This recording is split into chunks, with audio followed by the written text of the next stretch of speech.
diluída ao longo do tempo. Então a gente tem que procurar outras empresas dolarizadas, mas Suzano, Klabin, essas empresas são relativamente triviais, todo mundo fala dela, todo mundo olha para ela. A gente tem alguns cases que a gente vai trazer mais aqui, mais empresas que são empresas dolarizadas, tá? E um case que todo mundo pensa que é um case Brasil, né, um case Bolsonaro, enfim, política, não tem nada a ver. Na verdade, tem um fator que é relativamente marginal, mas é basicamente um case voltado ao mercado de exportação, principalmente o mercado americano, que é a Taurus. Tá? É um case bastante polêmico, é um case que tem as suas dificuldades, está passando um processo de remodelação muito grande, né, que a gente chama de Lean Manufacturing, de pensar para ser mais produtivo, mais rentável. Mas basicamente é isso aí, o Pablo. É basicamente a TASA 4, que é um case basicamente de exportação. Tá? O mercado interno cresceu, já vou falar um pouco disso. Tem um mercado interno, mas eles não são voltados ao mercado interno. Nosso mercado interno aqui é muito restrito, muito específico, flexibilizou um pouco, cresceu, mas o mercado deles é um mercado de exportação, é um mercado de produção agora cada vez mais lá nos Estados Unidos. Eles estão repassando, né, ou seja, migrando grande parte de algumas fabricações de armas específicas aqui no Brasil, passando lá para os Estados Unidos. Então, se a gente olhar, no ano passado eles produziram mais ou menos 1,2 milhão de armas, tá? A grande parte aqui no Brasil, 890 mil armas aqui no Brasil e o restante 310 mil armas lá nos Estados Unidos, né? Outro indicador interessante, que acho que mostra bem o que está acontecendo na companhia, em 2014, tem um indicador, eles faziam 345 mil armas, tá? Só que a produtividade de arma por homem por ano era muito baixa, né? Aqui basicamente eles multiplicaram várias vezes, multiplicaram quase 3 vezes esse número nos últimos anos, ou seja, a produtividade desse número cresceu muito, tá? Desses últimos 3, 4 anos. Então, mostrando que todo o processo de melhoria, busca por rentabilidade, margens, melhorar o processo está sendo cada vez melhor refletido. Mas se a gente olhar, por exemplo, o volume de vendas desses 1,2 milhão de armas, mais ou menos 1,1 são destinados ao mercado americano. Tá? Aqui no Brasil são mais ou menos 130 mil armas desse total. Então, e o resto, essa diferença, o resto fica para exportação. Então, basicamente, é um mercado que depende dos Estados Unidos, tá? Muito menos. Na planta da Índia é um assunto novo, que acho que é algo muito mais para longo prazo, acho que é um potencial absurdo, mas não dá para colocar na conta, mas é mais uma sinalização positiva. E se a gente olhar para a receita, a hora que a gente fala produção, vendas, a gente olha para a receita, 81% vem dos Estados Unidos, tá? Então, é basicamente Estados Unidos e outros mercados de exportação. Então, basicamente, a empresa, 80% da receita dela é dolarizada. Tá? A gente olha, talvez, para a Klabin, outros cases que a gente sempre pensa em dólar. A Taurus ela tem uma exposição maior do que outras companhias que sempre vêm à nossa mente. Então, outra coisa, o EBITDA nesses últimos trimestres tem sido muito positivo. No último trimestre, principalmente, foi bastante saudável. Tá?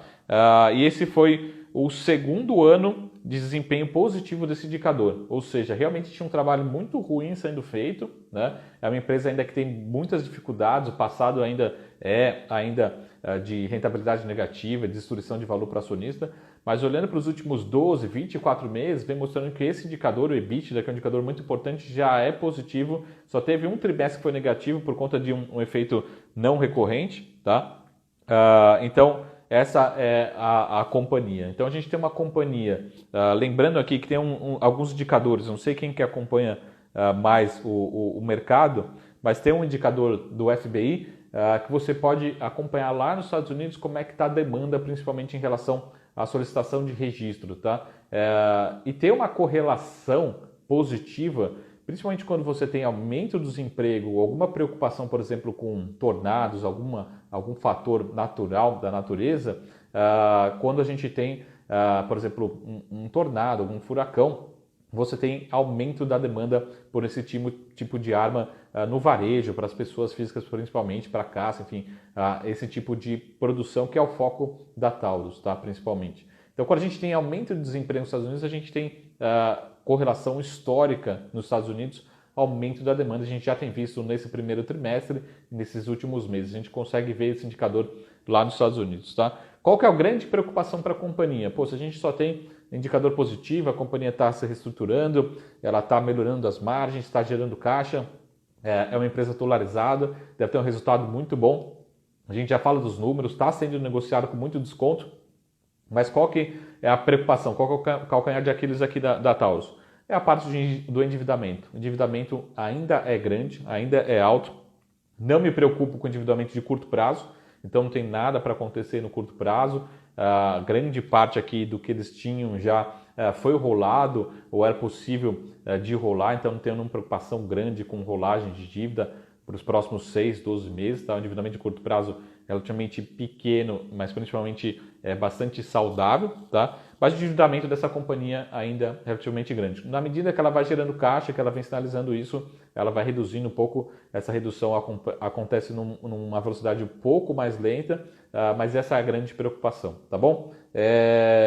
Não, essa demanda, quando a gente fala de demanda, tem um indicador, depois eu vou deixar aqui esse indicador, vocês conseguem acompanhar lá no FBI toda essa demanda solicitada aí de registro. Tá? Então vocês conseguem acompanhar essa informação, tem muita gente que me ajuda, muita gente que é especialista no setor, né, que é criminalista, enfim, está mais próximo com esses indicadores, você consegue acompanhar, principalmente são dados do FBI, todos os dados públicos de demanda de registro. Você não consegue saber quem que está demandando, por exemplo, se é por uma arma da Taurus, por um concorrente, mas você consegue entender como a Taurus ela tem um market share relativamente grande lá nos Estados Unidos, tá? São divididos em poucas companhias nesse mercado, você consegue entender mais ou menos o quanto deve vir de demanda para a Taurus. Tá? Então, basicamente é isso. Vamos falar um pouquinho aqui só para a gente falar de valuation. Tá? O que a gente teve aqui nesse ano de 2019? A receita cresceu quase 18%, pouco mais de 18%, mas o EBITDA cresceu cerca de 62%. Então, é isso que eu falo de alavancagem operacional. A receita cresce, tem potencial e esse ano não vai ser diferente. A receita tende a crescer, não vai crescer absurdamente, mas tende a crescer, principalmente agora com o dólar ajudando. E o EBITDA, da geração de caixa, tende a ser muito forte nesse ano de 2020, ou seja, crescendo mais forte, tem um crescimento maior do que a receita. Tá? Então, fazendo com um cenário... O preço hoje está 4,63, o preço da companhia no fechamento de sexta-feira. O EV, né, com a Enterprise Value, ou seja, quanto que ela vale, o valor de mercado, que é mais ou menos uns 371 milhões de reais, somado ao endividamento líquido, dá cerca de 1 bilhão de reais. Esse é o VIV da companhia. Tá? Eu acho que o Eduardo, para o listado da Tausa lá nos Estados Unidos, eu posso passar também para vocês, dar um print aqui, mas basicamente acho que só tem uma companhia listada, tá? As outras companhias ou são de fora dos Estados Unidos ou são de outros segmentos, tá? Só tem uma que é realmente concorrente de fato, tá? Porque geralmente as empresas, principalmente as empresas nesse segmento, elas têm outros ativos, tá? Então são mais abrangentes, tá? Então, inclusive tem uma que é muito boa, se vocês quiserem anotar, quem está fazendo investimento no exterior ou quiser anotar algum fundo, enfim, é uma empresa que se chama Raytheon. Raytheon é uma empresa muito boa no segmento militar, vale a pena se aprofundar nesse assunto, tá bom? Então o que a gente tem? É uma empresa que está sendo negociada a um valor de mercado de 4,63, isso dá mais ou menos 371 bilhões de reais, com um EV, um Enterprise Value da ordem de 1 bilhão de reais. Tá? Se a gente trabalhar com um cenário muito, muito conservador, que o EBITDA nesse ano cresça 10%, ela está sendo negociada a 7,6 EV/EBITDA, ou seja, eu consigo encontrar nesse cenário mais ou menos 50% de potencial de valorização para esse ativo, tá? 50% de upside com as ações sendo negociadas a 4,63. Se eu acreditar num cenário um pouquinho mais otimista, que eu acho que ainda é conservador, mas é bastante factível trabalhar com esse cenário, aí eu consigo chegar em quase 150 milhões de reais de EBITDA para esse ano, o que seria avaliar a companhia com quase 100% de potencial de valorização, tá bom? Então, eu acho que nesses preços a gente tem, Marcelo, é basicamente isso, tá? O preço justo, tá? Então, é só fazer as contas, 4,63. Se a gente trabalha com um cenário bastante conservador, eu acho que muito mais do que isso, crescendo 10% o EBIT desse ano, a gente consegue encontrar quase 50% de upside, tá? Se a gente trabalhar com um cenário um pouquinho mais otimista, mas ainda acho que é conservador, principalmente com o câmbio, a gente tem que revisar esses números, mas deve ser mais superior a essa projeção. A gente chega a quase 100% de upside nesse preço que está sendo negociado, tá? Então, 4,63, a gente está falando ali próximo, talvez, dos R$ 9, seria um cenário ainda relativamente conservador, mas possível, mas um cenário mais conservador ainda, a gente está falando 50% de upside, ou seja, é esse tipo de ativo que a gente costuma procurar, que é aquele ativo que a gente fala de assimetria, né? Ou seja, será que num cenário de estresse, quanto que poderia cair TASA, quanto que poderia cair Taurus para um potencial de valorização, dependendo de cada cenário, tá? Então, até eu brinquei no Twitter, será que num cenário de estresse a Taurus poderia vir para 4,20, R$ 4? Acho que é extremamente exagerado, mas podendo ter um potencial para chegar a 6, R$ 9, dependendo do cenário, eu acho que é isso aqui. E esse é um case de exportação voltado a dólar, o que tem uma correlação positiva com o dólar, né, desvalorização do real, que muito pouca gente olha, todo mundo só olha de Suzano, Klabin e outros cases, como a Marfrig mesmo, tá? O pessoal perguntando aqui, mas só para a gente organizar aqui o roteiro, tá? É isso aí. Me falaram que basicamente é isso. Mais ou menos 75, 85% da companhia ela é dolarizada. Ela vai para exportação, ou ela produz lá nos Estados Unidos, ou ela vai para outros mercados, principalmente o mercado americano. Então é sim uma empresa dolarizada, é sim uma empresa que se beneficia com o dólar mais alto, e é sim uma empresa que pouca gente olha, que está muito descontada, né? É lógico que no momento de liquidez que está acontecendo agora, que todos os gestores estão procurando empresas mais líquidas, é uma empresa ainda que não deve ter uma performance relativamente muito forte, tá? Mas quando a gente começar a ter uma liquidez um pouco maior, os gestores começar a olhar um pouco para essas empresas menores, a gente tem um potencial absurdo nesse case, tá? A gente já viu essa semana a ação disparar, a ação subiu quase 20% essa semana, ou seja, tem comprador olhando para esse papel, olhando que tem muito potencial de valorização, chama atenção, a gente precisa ser mais ágil, se antecipar, comprar junto com eles ou colocar um pezinho para a gente aproveitar também, porque, ou seja, tem gente grande olhando, entrando nesse papel nesse momento, nesse preço, tá? É um cenário relativamente conservador falar que poderia chegar a mais 100% de upside, tá? Sendo extremamente conservadores, que a gente chega a 50% de potencial, e esse é o cenário que acho que deve acontecer com uma relativa tranquilidade com a entrega de resultados da companhia, tá bom? Eu acho que é isso. Deixo depois responder as perguntas. Se passar alguma pergunta aqui sobre Taurus, eu não responder, vocês me avisam. O Lucas pergunta, a grande maioria dos policiais reclamam muito das armas das Taurus. É justamente isso, tá, o Lucas? O trabalho que está sendo feito é recuperar a qualidade da companhia, ficou muito tempo abandonada, muito tempo descuidada, tá? O processo, eu visitei a planta 2, 3, 5, 10 vezes, já passei por lá, e era muito ruim, tá? Principalmente o processo fabril aqui no Brasil. Então tem um trabalho sendo feito, o resultado não aparece, está começando a aparecer, esse trabalho começou lá em 2013, 2014, agora a gente tem já 2 anos de resultados positivos, geração de caixa. Então realmente você pegar a qualidade passada, realmente você vai ver, procurar na internet, tem muito caso ruim ainda de qualidade. Se olhar de 2015 para cá, inclusive tem vários prêmios americanos, né, de campeonato de tiro, enfim, de várias modalidades.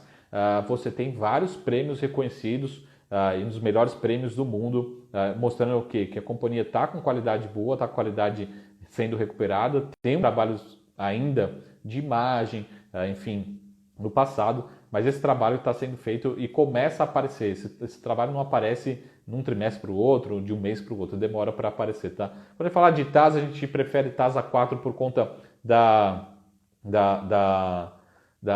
liquidez, tá? E a gente tem também essa preferência por dividendos, mas isso não deve acontecer esse ano, tá? Não é por conta disso, tá bom? O que mais? O que a gente tem pergunta sobre TASA? Então me perguntaram sobre dívida, depois eu vou passar os números certinhos sobre dívida, mas a companhia naturalmente tem uma parcela de dívida também em dólar, tá? isso é natural, mas eu estou sem os números aqui para passar para vocês, tá? Deixa eu ver se eu tenho aqui. A única coisa é que mais ou menos 30% da dívida é de curto prazo, aí com os sindicatos de bancos, descontos recebíveis, saques cambiais, mas então é natural que o câmbio, né, se desvalorizando, o nosso dólar se desvalorizando em relação ao real, é natural que a gente tenha a dívida também sendo impactada, mas é importante a geração de caixa ser fortalecida nesse momento, tá? Eu acho que tanto curto prazo como longo prazo, eu acho que é bem tranquilo para esse case, no sentido que as pessoas vão entendendo que é uma empresa dolarizada, que está passando um processo de turnaround, está acontecendo, tem uma demanda crescente lá nos Estados Unidos, tá? Os resultados estão aparecendo, a gente não falou nada de Índia aqui, mas é uma JV que deve trazer muitos bons resultados no longo prazo. A gente tem essa demanda, a gente tem câmbio, a gente, todo esse processo fabril, a planta lá nos Estados Unidos está se modernizando, está cada vez sendo produzido cada vez mais lá.